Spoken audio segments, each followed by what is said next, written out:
It's 7 a.m. and we're gonna be leaving this marina now. So we loaded everything that we think we might possibly need from the truck into the boat, and now the boat looks like a giant storage locker. Like, there's no way we're gonna be able to fit everything in the boat. So then, as most cruisers do, you load everything you think you need, and then you actually get going and you realize you don't need any of that, and then you take it off the boat. So we're following the typical way. So the boat is now stuffed, the truck is empty. My parents are going to come pick up the truck later on today. That way we don't have to worry about it, sitting in the marina parking lot. And we're going to start heading south. So there's no wind, and the marina doesn't have any water. So we're going to motor over to a neighboring marina that I talked to previously. And we're going to tank up there, and then we'll head south.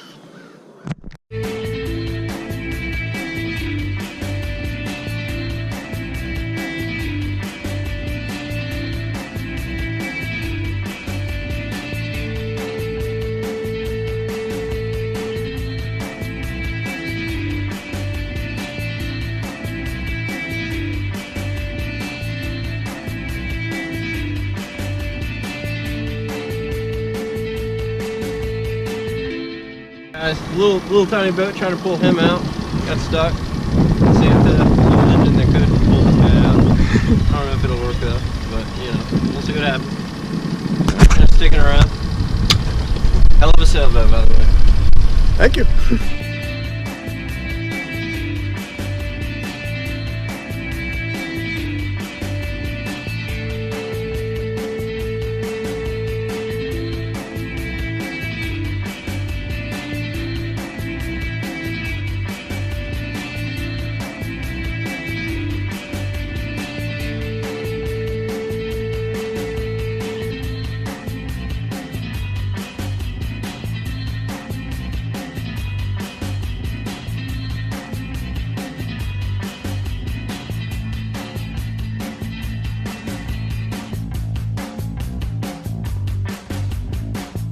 16-foot Carolina skiff pulled out this massive 45-foot sailboat. Can't believe that.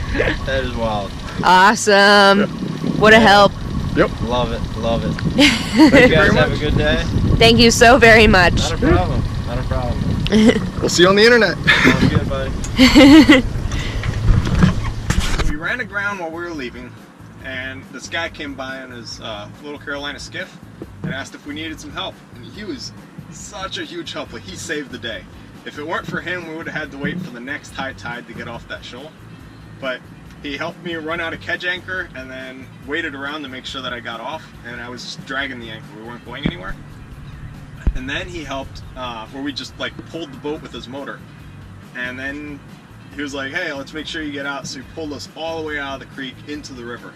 So he saved the day. So thank you so much, Andrew. Thank you, Andrew. Yeah, you're a huge help. Herbie is filling up the tanks. We stopped in a friendly marina on our way out of South River, and they allowed us to pull up to their fuel dock and fill up our tanks with water, which was really nice of them. Hi, Sammy.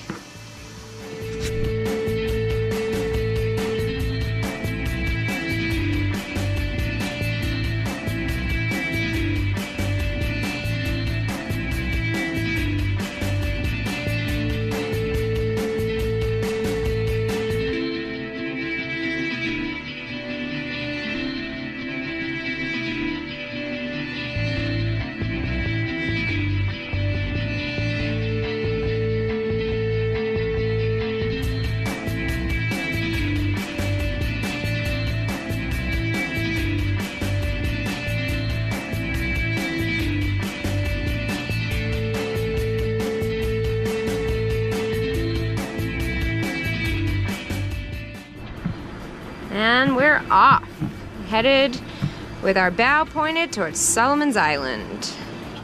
Of course, it wouldn't be a sailing wisdom episode if we were going more than 1 knot to begin with. Right? We always go super slow.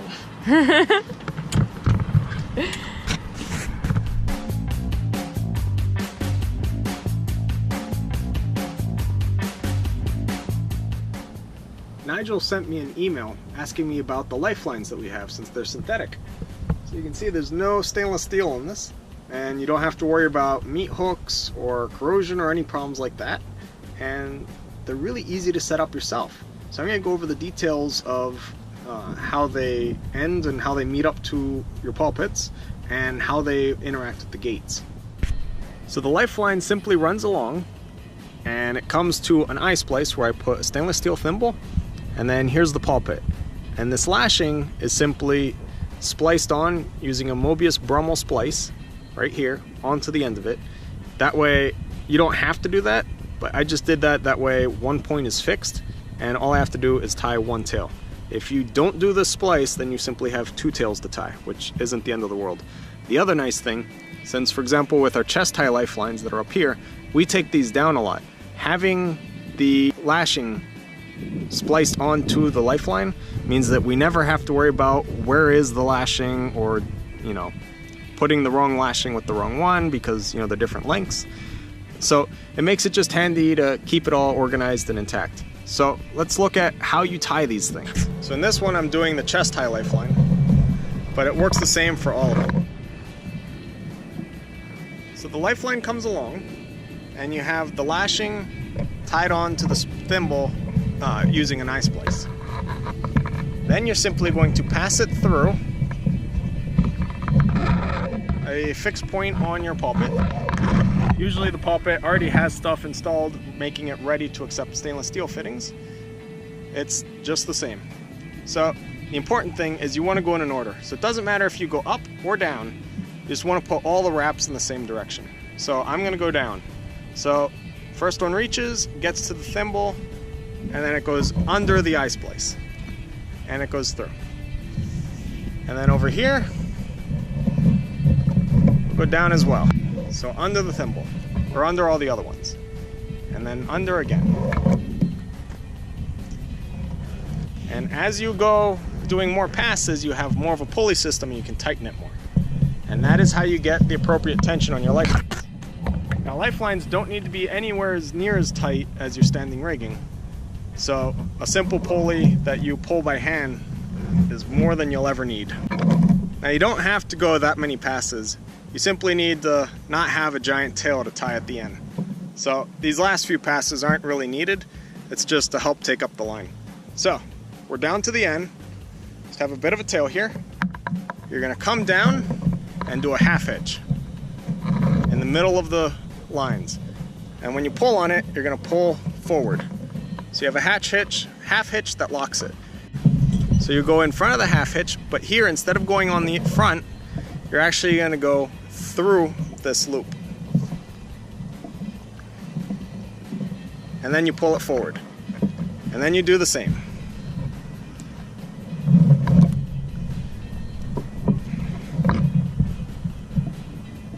And then one last time. So what you've done is create a really, really tight knot. Now that's it. It's tied. You don't have to do anything else. But you have a long tail. So to get rid of the tail, I just tie a series of half hitches just to consume it.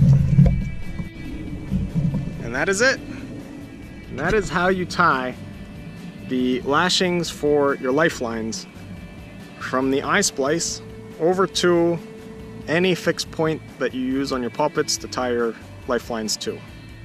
Now the big issue that you're going to have using synthetic lifelines is chafe. So you can see where it passed through the stanchion previously, it's quite chafed. It's a good idea to kind of move it around as the years go by. That way it doesn't chafe too horribly. I also polish these.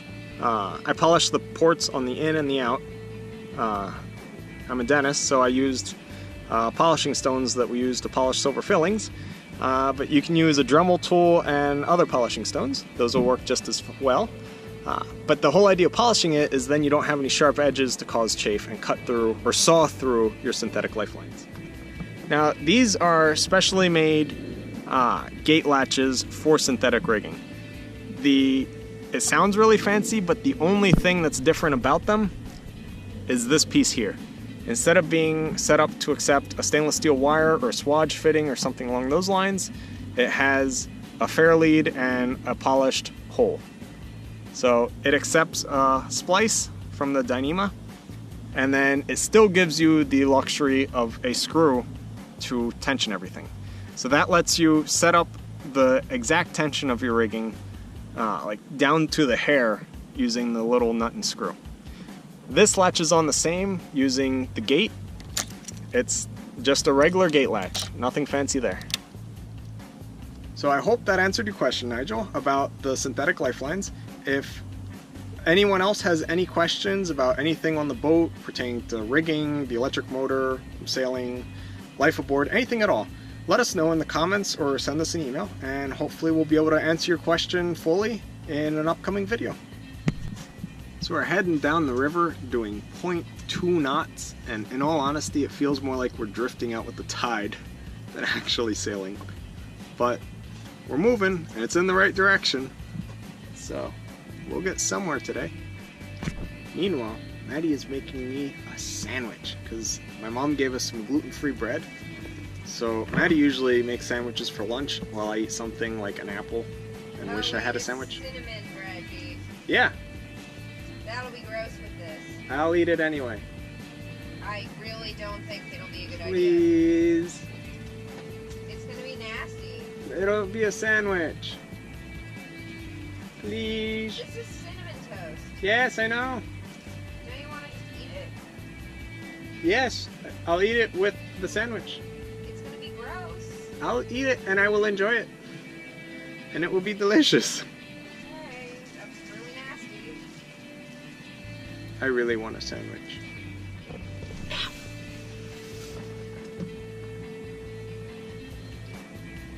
So Maddie made me a sandwich. What's in it? Ham, turkey, and salami, and Havarti. Oh, on raisin cinnamon bread that is gluten-free. That's gross. This is really good. Good. You should give it a try sometime. Nope. But not this one. Yeah, there's no wind. So how do you like sailing in the fall? I could get used to this. There is a nice cool breeze. Finally we have wind. We're moving. At 2 knots. It's not horrendously hot. I definitely prefer fall sailing to summer sailing, for sure. I have here the pickles that we pickled. How many months ago? 2? 2, maybe 3? Around there. Around 2 to 3 months ago. We pickled these, and we are gonna now try them and crack them open and see how good we are at pickling things. Okay. Want me to get it? Yes. That should be vacuum. Yes. It's a good thing. We don't have to worry about botulism. We're gonna talk about opening the pickle jar. Ah! You got it! Hey! Alright. We should have gotten a fork. I'll get a fork. Okay. Would you like to try the first one? I would love to try the first one. Ready?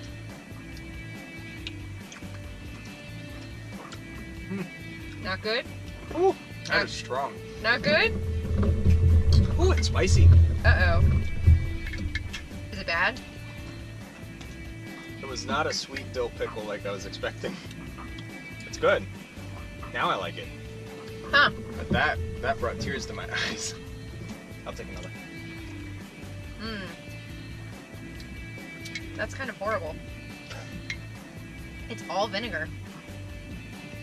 You got the Ratios wrong. ratios very wrong.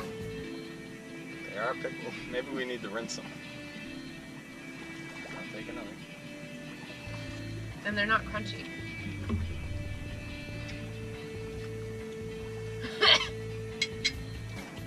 The ratios are terrible.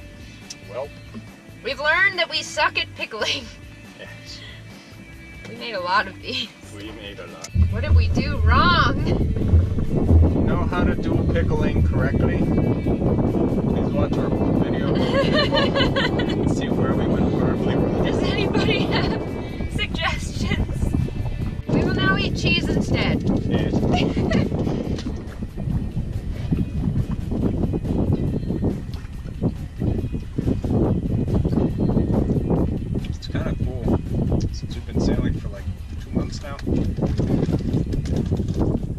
seeing the seasons. Like when we left in July, it's pretty much boiling hot all the time. And now it's, late August. It's chilly. Like I used to wear long sleeves and pants to keep the sun off me. Now it's to keep warm. Hence Maddie with a blanket. Oh, is that on? Yes. Oh. I thought you were just talking to me.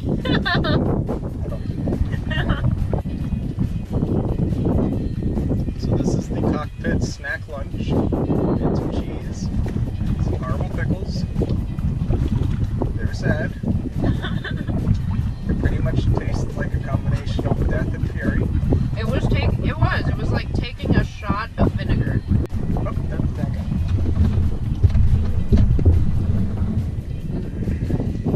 To avoid running aground as we usually do, if the water depth gets less than 10 feet under our keel, we tack.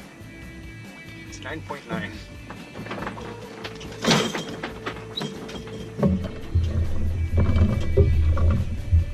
And with our self-tacker, that's all the work we have to do. Woody, come here. What do you want? Do you want cheese? Show me. Wave.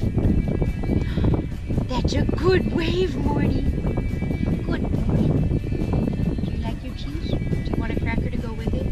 Wave. Oh, yes. No, that's not cheese.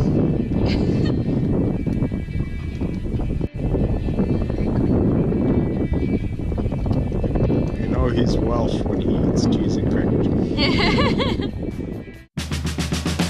Next time on Sailing Wisdom, we finally make it out of South River, many cuddles ensue, and we almost get hit by a tugboat in the night. Thanks so much for watching, and if you want to become a sailing buddy, you can click the link down below to our Patreon account. Don't forget to like this video and subscribe to our channel. And when you click subscribe, make sure you click on the little bell in the annotation. That way you get notifications as soon as our next video is uploaded. Thanks so much!